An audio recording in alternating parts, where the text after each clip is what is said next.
Green interwebs, it's Jackie K. Welcome for some more Let's Go Eevee. Last time we somehow managed to pull a victory out of our butts to beat Surge and his Pokemon that were actually overleveled. I think I should alleviate that by, grinding a little bit. Maybe, I would say stop swapping between Pokemon so often, but nah. It's good to keep things exciting. That said, maybe I can... Probably, because we'll probably start getting Pokemon that I want to use on the team more soon. Probably drop using Fido and Medley.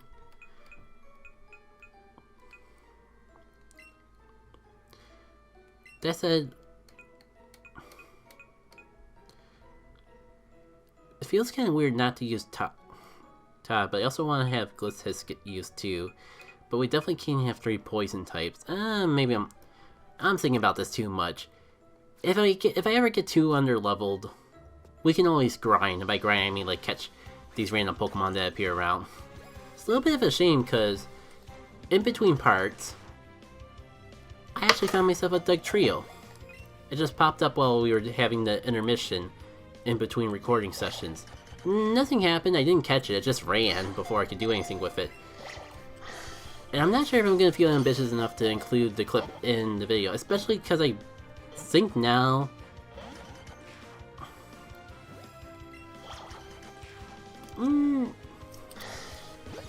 I was hoping to at least start using the whole Twitch VOD export feature, but I did just remember the last episode that there was a couple things that I was planning to cut out anyways, so we'll see.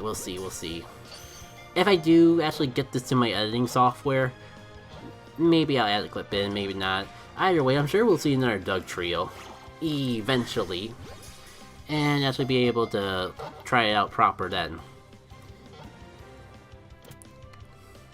Oh yeah, I also forgot they can kind of pseudo-cut Twitch VODs. So, yeah, maybe I don't have to download this in order to actually, quote-unquote, cut out things.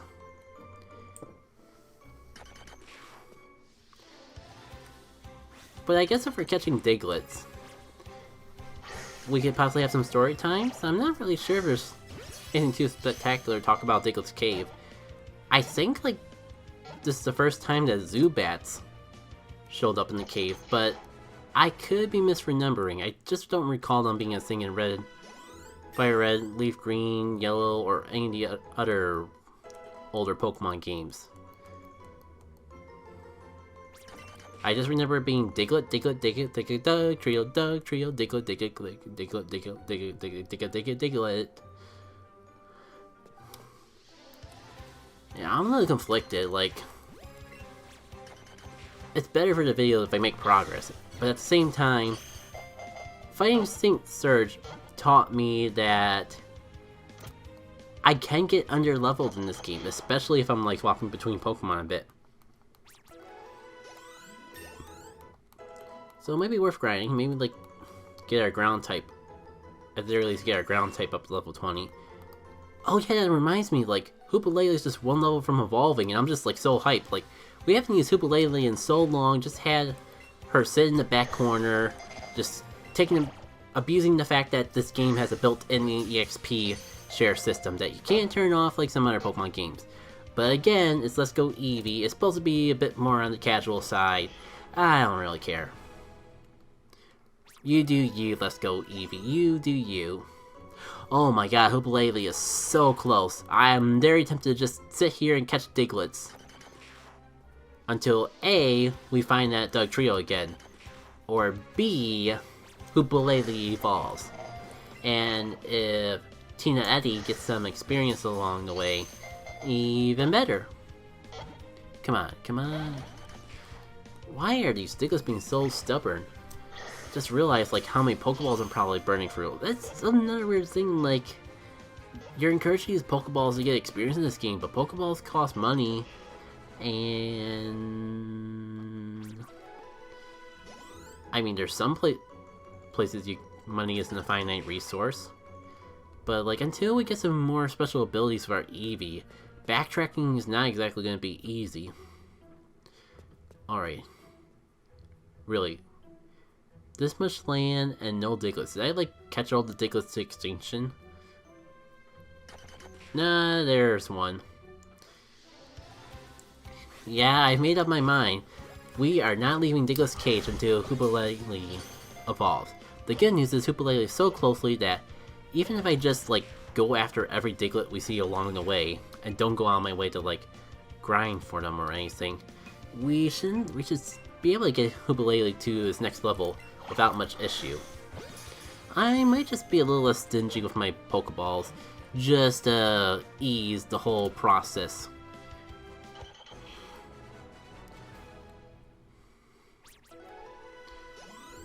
There we go! Just in time too, I was just getting a little worried about having conversation topics. Come on. Oh boy, here it comes, here it comes. What? Hoopa is evolving! I'm way too stupid excited for this. I thought we'd go a little bit longer without this moment coming into play, especially considering we have not found any wild Magikarps yet in our adventure. It might have actually been worth buying the Magikarp from this guy specifically for this. Hoopa just became a Gyarados. Part of the reason why I really want to use Gyarados in this playthrough is because Gyarados is a perfect example of a Pokemon that Pokemon Go made me really care about. Like, I know it's kind of weird because everyone loves Gyarados because just how much of a freaky, awesome, cool, how do I say the Bay without actually finishing the A word? Gyarados is a beast, so I'm pretty sure most people just like Gyarados by default because it's a beast. Frick. Stay still, you stupid Zubat. But I don't know, it's just like, I understand why Gyarados is objectively a cool Pokemon and a good Pokemon. But it never really piqued my interest to use until like Pokemon Go. I'm not sure quite what it was that really made like me get so attached to my Gyarados in Pokemon Go. But I think just the fact that like one of my better Magikarps was one I caught really early on in the game, and at the time of finally getting the candies to evolve it, we got Swift, we don't need to take down. Over the time of getting that Magikarp and evolving into Gyarados, Gyarados was still a really viable Pokemon. So I used it a lot in raiding, and even Go Battle for a period of time I used it. Like, it wasn't even the best Magikarp I ever got, but I still used it because, like, I spent so much time with it and made it my best buddy. So I just had a lot of fun memories with Hoopa. Or Hoopla is the name of my Pokemon Go Gyarados. So I figured I'd bring that spirit into Let's Go with Hoopa. It's especially interesting because, like, this was a Pokemon Yellow exclusive playthrough, I was planning on using Starmie as my water type, and even with Pokemon Leaf Green, Yellow versus Leaf Green, my game plan was to use a Poliwrath. No, I think Poliwrath is actually going to be the canon Yellow Pokemon because I actually had a personality kind of built out for it, kind of like I had with Tintonetti. And then, like, I was gonna go starting with Pokemon Let's Go with Pokemon Yellow versus Leaf Green because I really wanted to showcase how broken Psychic types were in Gen 1 because it was a series built upon comparison and contrast. Okay, so yeah, you don't even need a Pokemon requirement anymore. It's just like, quote-unquote, not Flash. He's gonna teach us how to do it. It's bright even with the lights off. My keen focus spreads to those around me too, you see. I can teach you how to do it too. No! This human is not allowed to be useful whatsoever. I am the amazing Jenna Gurl, and you shall teach me how to learn the secret technique, because I am amazing! Does seem like your Eevee is special. Turn off the lights again. All I do, calm your heart. Breathe deeply. Sense your surroundings. Yeah, I think I see why Misty was pointing us this way, because they really didn't want us to go through that cave without Flash. I mean, considering like it's a Gen 7 game, they may not even let you go into this cave anymore without that secret technique. As far as I know, there's probably like an NPC blocking the way. What? You didn't learn it, but Jenna Gurl did? That part of yours is really amazing. You know what? I know some place where you might be able to use it. Want me to take you there? God dang it! I appreciate the fast travel on PCs, but there's items that we can now get now that Eevee knows Chop Down. Oh wait, that's the move that my Pokemon wanted to learn from Jenna Gurl. The tree cutting move. Durl. Well, those of you actually following an order, that build-up paid off. Dang it. I want to showcase the fact that they teleport you around, but I really don't want to walk all the way back here just to get some items.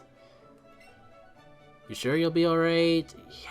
Yeah, I'm sorry dude, I want to go alone. I don't want to come back here. Yeah, go ahead, give me directions, I'm cool with that. If you head east from Cerulean City, you'll reach a place called Rock Tunnel. It's supposed to be pitch dark in there.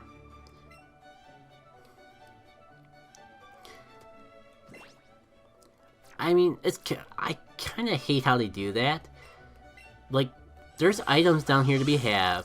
I think we even can, like, get something real cool if we go back to Pewter City. Like, there's so much to do while we're here. And yet they force you into that cutscene right away. And then force you right into, hey, I can give you a shortcut back to where you're supposed to go. And you can miss out on so much if you don't skip that dude. Or worse, you have to come all the way back here if you do take the option of going along with him. The Leaf Stone will actually be pretty useful, considering 69's been a pretty prominent member of the team. You know, I think at this point, like, it'd be pointless to change 69 to 70. Like, it'll barely spend any time at 70, and then go straight to 71, and just, like, how do you have a sense of identity if your name is constantly changing? Just had to make sure that Weedle wasn't shiny. I don't know why I got shiny Pokemon on the brain so much. It is worth noting a really cool feature of this game is the whole fact that, like, shiny Pokemon actually appear out in the field, so you can shiny hunt just by standing still and doing nothing. Granted, like with a lot of Pokemon games, I can't even say modern Pokemon games anymore, but Pokemon games since like Gen 4 or so, there's a technique or two you can do to improve your odds for shiny. So you typically like chain some Pokemon together of a similar species, I think like 37 in a row or so, and once you do that, you can just sit around and wait for the shiny to come out. And I think that's kind of neat. And yeah, the whole reason we're coming here to Pewter City, not to humor Gambalea, but I'll do so anyways. But now that we have Chop Down, we can get behind the Pewter City Museum. So we might as well do that while we're here after all. Goodbye, Bush.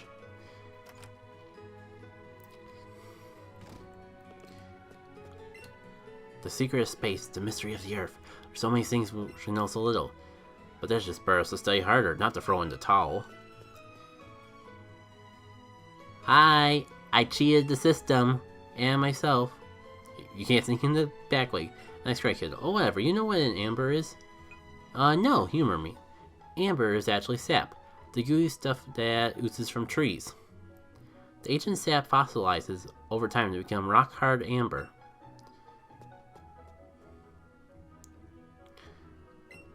We have 2 fossils of rare prehistoric Pokemon on exhibit. Really? You could have said that inside the museum, where it's relevant.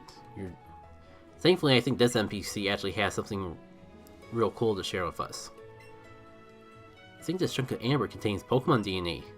It'd be a shattering scientific breakthrough if a Pokemon could be resurrected from it. Wait, resurrection, like, I know it's a breaking discovery that Pokemon's in there, but why are you just jumping right to resurrection? Oh, you want to guess? Oh, you actually know of the lab. Well, sorry for killing the foreshadowing. And I was gonna say, if that amber was still there after giving it to us, I was gonna have some comments. The thing is, I do know where we gotta take that amber, but it's not gonna be for a very long time. Okay. While we're here, anything in particular I want to do? Not that I can think of. So, you know what? I'm gonna take Procrastinating's job. We're gonna magically teleport back. First to the Viridian City, and then to Cerulean City. And then we can go and show off how to get the Rock Tunnel. See y'all in a sec. So, I was gonna surprise you guys by bringing out Hoopalele when we got back. But I should probably pay attention to this. You can ride Hoopalele if you use the secret technique, Sea Skim.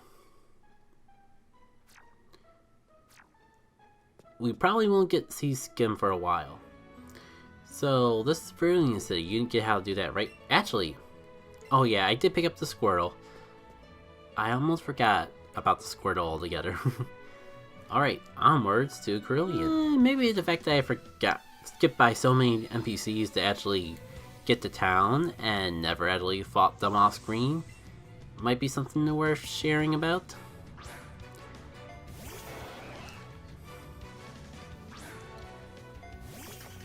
Timtanetti,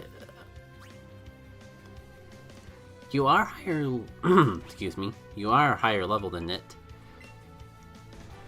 I am a little nervous because it is a water type, but you're also a ground type, which is strong against this poison typing. Also, if it's only going to just use acid on me, I'm pretty sure Tinetti is going to be just fine. Or should I say Tina Eddie?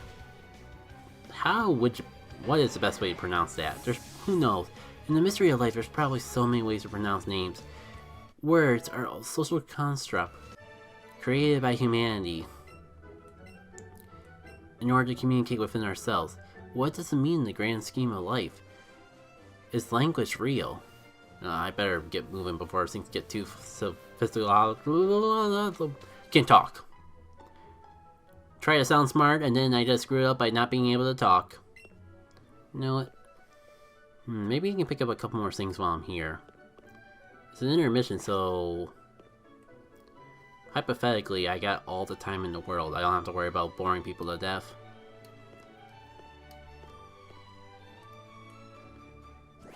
Jenna Gurl, I see your tail wagging to the abyss. Okay, I guess there was a step beyond wagging your tail to the abyss. Now it's just a potion totally worth stopping for. I mean, at least it's one less potion I gotta pick up. Come on, Jenna Gurl. Pokeball Plus, you're not making this easy on me.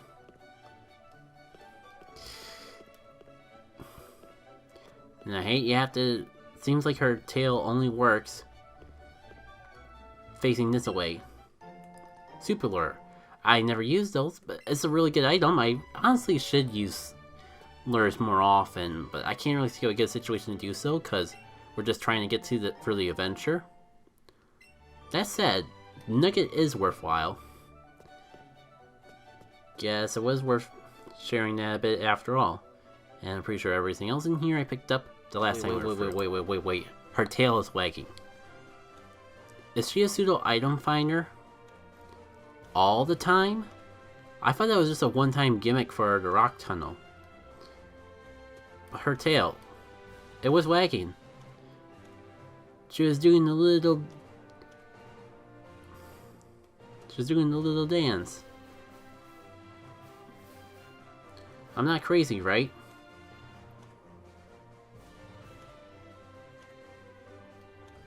Jenna Gurl. Jenna Gurl, level with me. If there's something I need to find, you gotta tell me.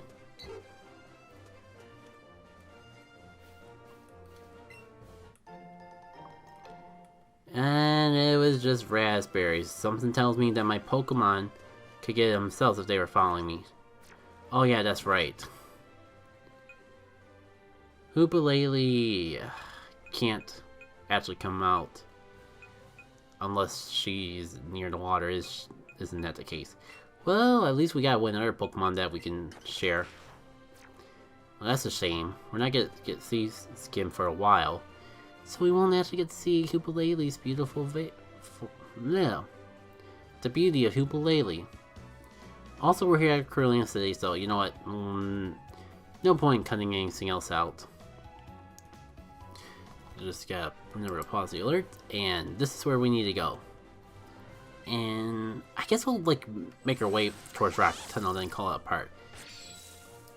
It's getting a bit long, but I forget that we're actually going to be doing some cutting this time. Do I want to mess around with the party a little bit? You know what? We are coming out against a grass type, but I really just want to showcase Hoopalele and her beautiful new form. They changed that. I'm pretty sure she used to say, "You have Pokemon on you? You're mine." And it had room to be interpreted in a romantic way, which I thought was funny, but it seems like they fixed that. Also, I'm pretty sure she did not have an Eevee before. Well, not the most terrible thing. Just makes her a little bit more of an easy target for Hoopalele. Especially if I get flinch hacked. Thank you for learning that move right when you evolve too, because I can imagine trying to do this fight with just Bite.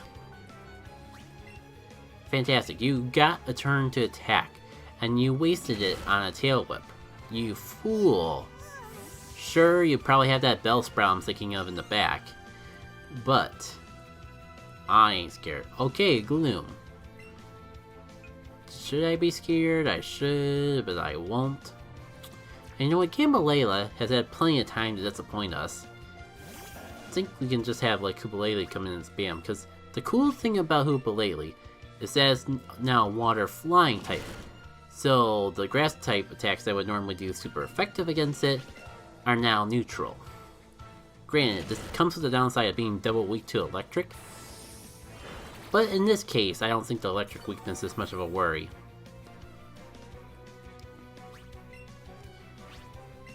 It's a little disappointing considering like this thing should be if you think of it from a perspective of this thing should be a water dragon type, because that would have the same neutrality against the grass types,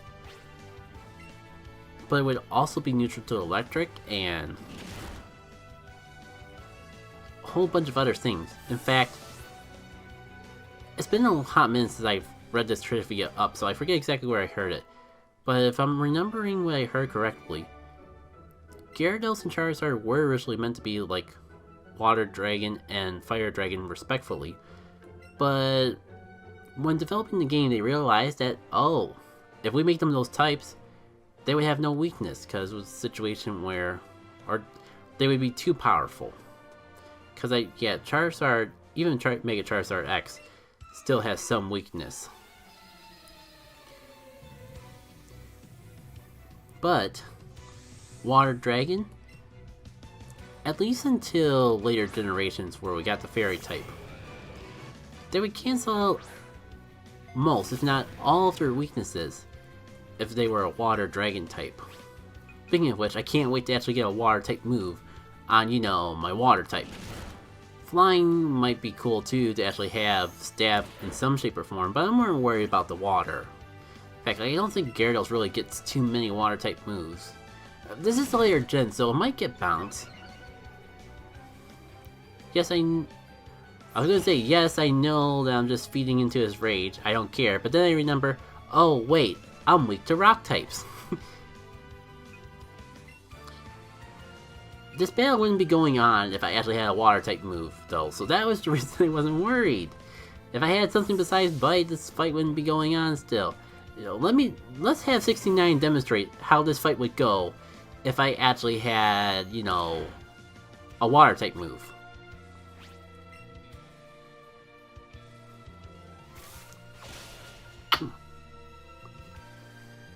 Just like that. Even if it's just a water gun, that's all I need. Though I get the feeling like we're not gonna get a water move on Hoopalele for a while. Thankfully, Hoopalele is a beast, so she should still be able to hold her own until we get to that point. And I'm sorry for that weird stutter. Like it, I wouldn't blame you for thinking that like you thought my audio was glitching out or something. Nah, I just have really weird stutters. Now, okay, a bug catcher. Surely Hoopalele can hold her own against a bug catcher, right? Well, let's find out. I mean, okay, it's a Paris. Nothing to worry about. Grass ain't any problem on me. My only concern is if it has Spore. But I don't even know if it's high enough level to learn Spore quite yet. You know what I should do though? I got a couple TMs, and this is generations where TMs are unlimited. I should go for my TMs to see if Hoopalele can learn anything, at least to hold us over until we get some more powerful moves in her arsenal. I mean, like, bite spamming is working pretty well, considering how under level she still is. I mean, like, the fact that we went up against a bug catcher kinda doesn't help the issue either. Alright. Before I forget. TM case. We must have picked that up from Missy's gym. I can't believe I could have had Scald, and I'm only just now building it up on her. This is fantastic. I thought we'd be going a much longer period of time before actually wording a water type move. Oh my god, and Hoopalele can learn Thunderbolt. Like, I'm not used, as someone who typically plays some of the older generations when they're replaying a game like playing a Kanto game, I'm not used to having so many amazing moves so early on. Got Thunderbolt from Surge. Hoopalele can learn Thunder Wave. Gammalele can do too, and she'd probably be better, more suited for it because, you know, more bulky and not like meant to be physically oriented. That said, like, Hoopalele is a physical attacker, not a special attacker, but with that much power on Scald, I think we'll be just fine until we get an actual water move for her. I'm tempted to just teach her Thunderbolt too for the fun of it. You know what? It's TMs. I can relearn them all I want. But I also want to kind of like get a physical move, so maybe I should teach Headbutt to her too. Oh my god, I'm a little psyched. I'm just not used to having This is probably the first time I'm using a Gyarados in a playthrough of a main series game. And having all these amazing TMs so early on is kind of like getting onto it. As charming as Splash is, we gotta get rid of it eventually. And if I do this, then I can like replace Headbutt with Tackle, and I can like, you know the saying, have my cake and eat it too. Oh my god, I'm gonna have so much fun with Hoopalele. I wish I could... Normally I'm not much of a face cam guy. Usually don't have much use for it, but I wish I could at least showcase just how huge the grin on my face is right now. Just teaching all these wonderful moves to Hoopalele just shortly after she evolved. Do I teach Simon Talks to anyone? Dig, Dig's a cool move. Yeah, I can throw it on Todd. You know, I should have taught Todd Dig before going into the gym, and we would have been a lot better off. Nah, better late than never. Kind of want to keep Helping Hand, just in case I decide to have a little fun and pop up player 2. You know what? Yeah, we can swap between Headbutt and Dig however often we want, because they're both TMs. Yeah, let's try Dig on Todd for a little bit. And if I really find myself not needing Helping Hand, we can get rid of it whenever we want. Who else can learn Scald? No one else, which is great. Do I teach? Oh man. This is a terrible idea, but I'm kind of wondering like if I should teach Thunderwave to Hoopalele, because she's probably one of the faster party members we have, but I think I'm gonna like try Gambalea. I can think of plenty of terrible moves on her arsenal to get rid of. Like, as fun as the sleep side effect is, like, yeah, 55% accuracy versus 90% accuracy. Rip the days when there was perfect accuracy. Paralyzation is a little less busted than sleep, but it's a lot more accurate.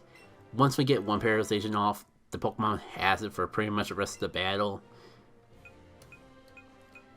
That was getting rid of this thing was a long time coming.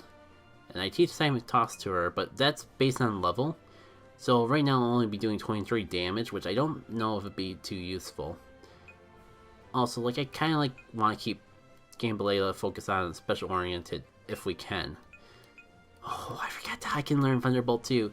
But I already got like one Pokemon that's supposed to be physically oriented that has too many special moves on them.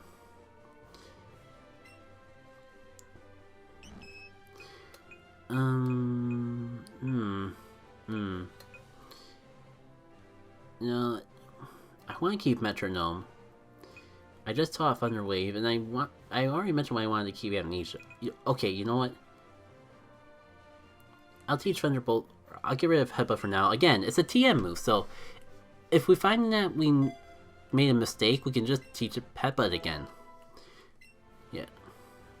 I don't even think Gambalea is of normal type now that Fairy exists, so she wouldn't get stabbed from it anyways.